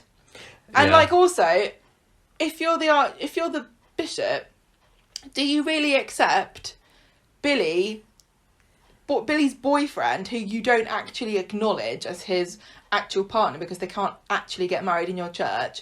Do you acknowledge his phone call going, "Oh, can you give my boyfriend his job back? He was just being a silly ass." Ridiculous. That's completely cool. But you know what? I'm not going to complain too much about it because it was only Monday. Todd's it was only money. Todd's downfall feels very, very imminent, but it was nice to have a bit of a breather from it. I want to know why Billy is what is wrong with him? I thought that vicars and priests love to get out the big old thermometer outline of how much money we need for this heat pump so they can colour it in and get to the top with the funding, go and do a fundraiser. Yeah. Like it's in Sister Act. Get everybody round a red rack, everyone have a sing-song, pass the basket round, people put money in. Just do a naked bishop calendar. Why not? Yeah. Maybe he's worried because he's like, I literally cannot get money out of the locals because they've already given £96,000 to Steve. Right, Gemma, I'm going to give Why can't Steve donate some of his 96 grand to the Ollie McDonald Memorial Heat Pump? Like that. I don't think Ollie would. Wouldn't Ollie prefer a memorial heat pump than a naked charity calendar? Because I know I would. I am going to give this week's Coronation Street, which I thought was quite good. It wasn't, brilliantly, Today's amazingly wonderful. Today's definitely made it better. I'm glad I watched this programme. Yeah, I'm going to give this a solid. Going between 2 scores, and I'm sure you can guess what my 2 scores are. I can't. I'm going to give this week, as on the whole, a 3. Come on. 3 Todgers hidden behind small mangoes out of 5. But close to a 3.5, I definitely. can't believe you didn't go for the low-hanging fruit of particularly hairy kiwi. I did have a fruity one, though. But yeah. Is that what you're going to give it? What are you scoring at? How many? I think that's a bit obvious. So hang on. Let somebody on the Facebook group. So what was you were going between 3 and 3.5? I was saying 3 or 3.5 because it was good, and today's episode definitely was the best one. It kind of felt like it got better as the week went on. I mean, I complain about definite some of the plots, improvement over the last few weeks, for but sure. I'm not expecting to watch Coronation Street and get an international espionage thriller story out of it. So, I thought it was a good week. I really, really enjoyed today's. I felt refreshed after I watched it. Yes. It made me feel like everything was okay. And so I want to give it 3.5. Ooh. Little poo emojis carved into the back of people's heads. Oh yeah, that was what David said. That was a funny little conversation. Was it David and Paul were having it, and Paul was saying, "What do you show people the back of their heads at the end? Does anyone ever say no?" Yeah. Very true. When I get my hair cut, they always say, "Do you want it squared and tapered?" And I'm like, I don't know. What's that mean? Squared or tapered? The back of your head. Yeah, do you want the back of the head kind of fading out? But I don't care. I don't see it. Do whatever you fancy. But why don't you ask me what my preference is? I see the back of your head all the time. how would you When prefer you're walking the off back and I'm of my giving head? you the finger. Squared. Glad. Okay, I'll remember that for next time. Okay, character of the week. There's lots to choose from this week. I think It was a pretty good I think week. lots of people might go for Curtis, but I've got a feeling that you're not going to be. I'm not giving Curtis character of the week until he dies. Yeah. Did you know that Kurt is German for short? I think. Or was it Kurtz? I can't remember, but he's got a short life, so that's quite quite apt. Also, what a horrible thing for his parents to have done. Also, Phill. The root word Phill means love, so that's quite. Wow, you're so full of facts today. I know. I'm a teacher. Yeah. My character of the week this week. Okay, this is tricky. It's really tricky. There were lots of strong choices. I don't know. It's going to be Dev for me, I think. I know. Or I'm Hardy. erring towards that, but he didn't have like mega really things to do. only But he had made a lot today's- out of what he did. I mean, Yeah. those- Today's episode was really the main thing for Dev, and I just loved the way he said Kiwi. And to me, everyone loves Avit this year, but I think Kiwi. I think Kiwi is the new Avit. Maybe Emma. She was pretty good this week. Poor Although, Emma. her initial reaction to Curtis saying about his heart condition and calling him a liar and everything, I didn't really like She was that. right, and Steve, I think, kind of pushed her into taking Curtis back because he did lie to her. He did. I think that if you're having a heart to heart with somebody, and you feel as though he was hiding something, and he said that he was all along. Emma also, I really enjoyed the little taxi scene where she's doing her tea analogy. But yeah, the pull of Dev is strong. I don't know. I thought I was something I was going to say, and I can't remember what it was now. But I love Fiz and Phill as well this week. I thought Tyrone was very, very entertaining in today's episode, but I can't give it to him because he's dirty dog.